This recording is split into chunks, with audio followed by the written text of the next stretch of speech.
city and county assessments or local government assessments about the value of your property. People call me all the time. It's bound to start happening soon because I think reassessments are starting to come out. And people call me and go, that can't be right. I'm going to appeal that.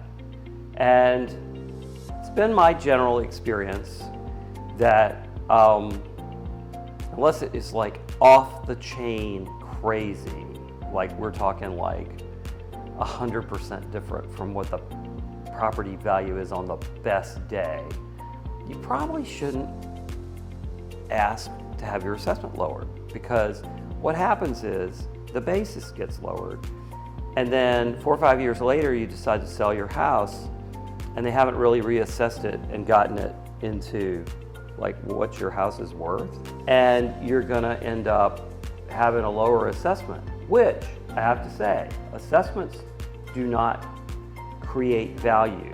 The assessment is supposed to indicate the relative value solely for taxation purposes. But human beings being what they are, they look at the assessment and go, well, it's assessed for $1 million. Okay, it must be worth $1.2 million. But if your assessment's lower than that and you're trying to get $1.2 million or $1.4 million, the justification to support that higher number is gone.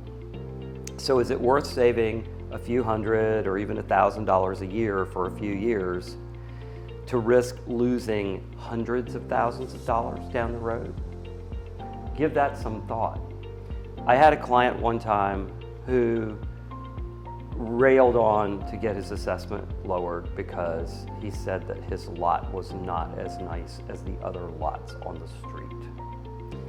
And being the squeaky wheel, he managed to talk them into lowering his value. So all the other lots on the street, the lot value is exactly the same. His lot value was like 40% less. Guess what happened when he went to sell his house? The value, the perception of value for the property was significantly lower because of the city assessment. So before you make that phone call and file those papers to get that assessment lowered, think through it, because if the assessment is a little high, you might be able to get more money for your house. And when you go to sell it, what do you want? A lower value or higher value? I haven't met a client yet, or a neighbor or a human, who didn't want to get as much money as they wanted to get. Now, we deal with this every day.